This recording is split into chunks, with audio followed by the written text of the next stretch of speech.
और आज तक वहाँ के जो वर्तमान में कार्यवाहक प्रधानाचार्य हैं, जो कि ब्राह्मण जाति से हैं, और वो अपने आप को जिसमें प्रबंधक महोदय और वर्तमान में जो भी कार्यरत हमारे शिक्षक और शिक्षणेतर कर्मचारी हैं, वो उपस्थित थे।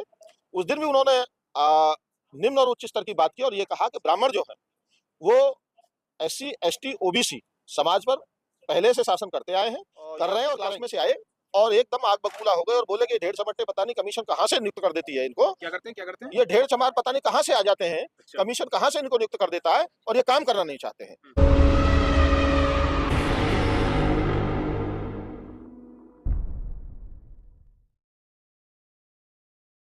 आज बुलंदशहर में अक्सर कई जगह ये देखा गया है कि जो स्कूल के प्रिंसिपल होते हैं, अध्यापक के लिए मैं बात कर रहा हूँ, जो प्रिंसिपल होते हैं वो छोटे अध्यापक जो होते हैं या अध्यापक जो स्कूल के होते हैं उनके साथ शोषण करते हैं।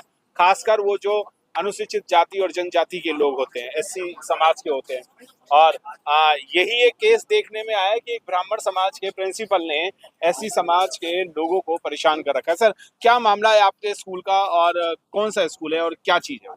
सर, मेरा नाम डॉक्टर अजय कुमार है और मैं जनता इंटर कॉलेज सारंगपुर जो बुलंदशहर जिला के अंतर्गत आता है जी, उसी में सहायक अध्यापक हूँ।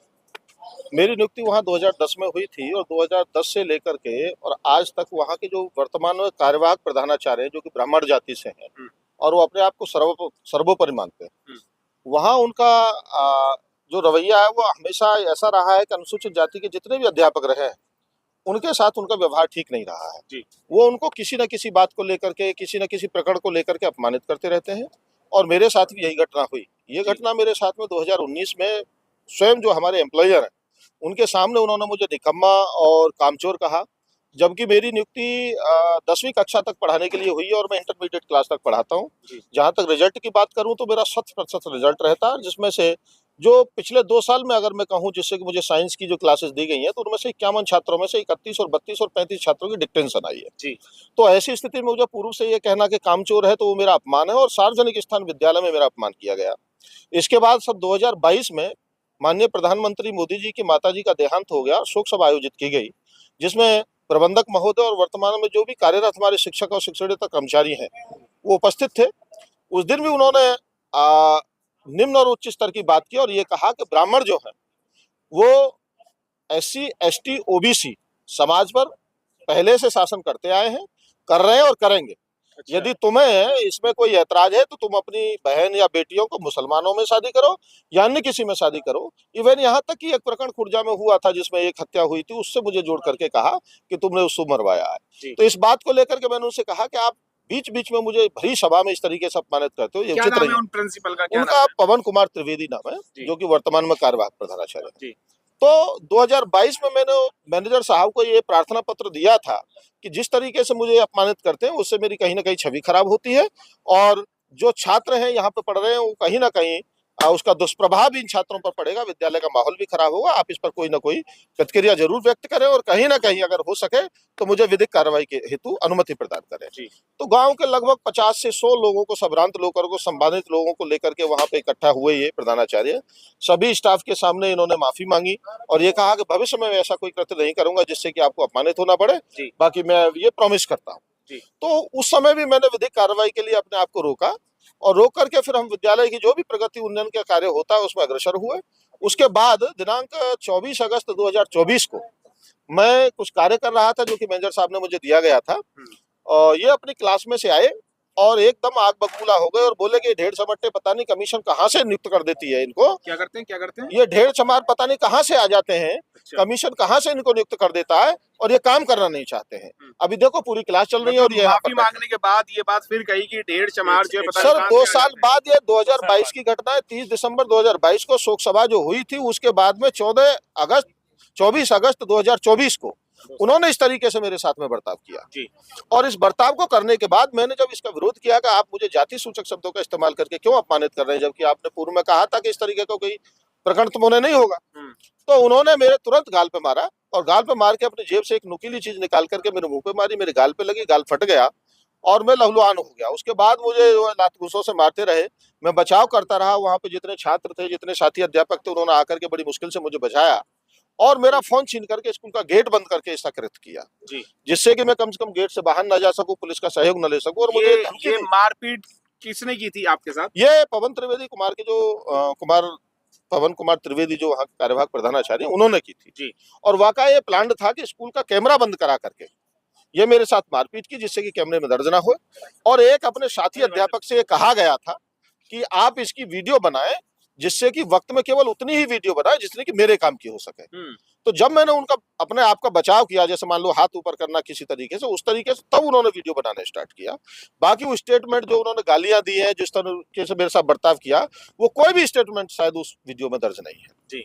तो जब मैंने 112 नंबर पुलिस को मुश्किल से फोन मंगा करके फोन किया, पुलिस के द्वारा गेट खुलवाया गया। उसके बाद मेरा मेडिकल हुआ, मेडिकल होकर के एक प्राथमिकी दर्ज हुई, मुकदमा संख्या 776/2024, और वो कोर्ट में आज भी लंबित है और उस पे कार्रवाई होनी बाकी है। तो मेरे जो वर्तमान में वहाँ मौजूद उस समय पे जो साक्ष्य थे, जो विद्यालय के प्रचारक हैं राजेश कुमार, वो वहाँ मौजूद थे, और गांव के एक सज्जन जो सतीश कुमार जी थे, वो वहाँ निकल करके जा रहे थे। उन्होंने वाकया देखा, जब चीख पुकार उन्होंने सुनी, तो उनको बार बार ये कहकर धमकाते हैं कि तुम विद्यालय के कर्मचारी हो, 4th क्लास कर्मचारी हो, मैं प्रिंसिपल हूँ, मैं तुम्हारे खिलाफ कोई भी कार्रवाई कर सकता हूँ। यानी कि अगर गवाही देंगे तो नौकरी से हाथ धोना पड़ेगा, ये धमकी दी जा रही है। राजनीतिक लोगों को प्रभाव में, राजनीतिक लोगों के साथ में और कुछ गुंडे बदमाश लोगों के साथ में उनका उठना बैठना है। तो वो कहते हैं कि सरकार हमारी है, हम सरकार के नुमाइंदे, हमने पूर्व में शासन किया, वर्तमान में शासन करना है और भविष्य में शासन करेंगे, और तुम्हें जो करना है वो कर लेना।